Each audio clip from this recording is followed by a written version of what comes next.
Opening statements. Milord, আসামি mobile দেখা ছাড়া কিছুই খেতে চায় না, সারাক্ষণ কার্টুন দেখে এবং গেমস খেলে। আসামি সম্পূর্ণরূপে মোবাইল আসক্ত। Objection milord. Objection overruled, you may proceed. আসামি তার বাবার মোবাইল দেখতে দেখতে হাত থেকে ফেলে ডিসপ্লে ভাঙারও রেকর্ড আছে। মহামান্য আদালতের কাছে আসামির সর্বোচ্চ শাস্তি আজীবন মোবাইল নিষিদ্ধ করা জোর দাবি জানাচ্ছি।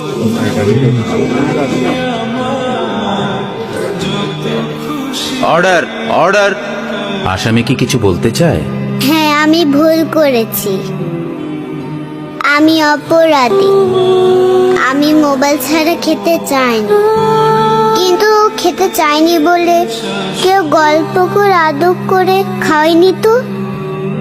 আমাকে মোবাইল দিয়ে ভুলিয়েছে, আমিও ভুলেছি। এখন মোবাইল ছাড়া খেতে ইচ্ছে করে না। কিন্তু তুমি তো মোবাইলে গেমও খেলো। আমার তো খেলতে ইচ্ছে করে, কেউ তো আমার সাথে খেলে না, খেলতে নিয়েও যায় না। এখন আমি কি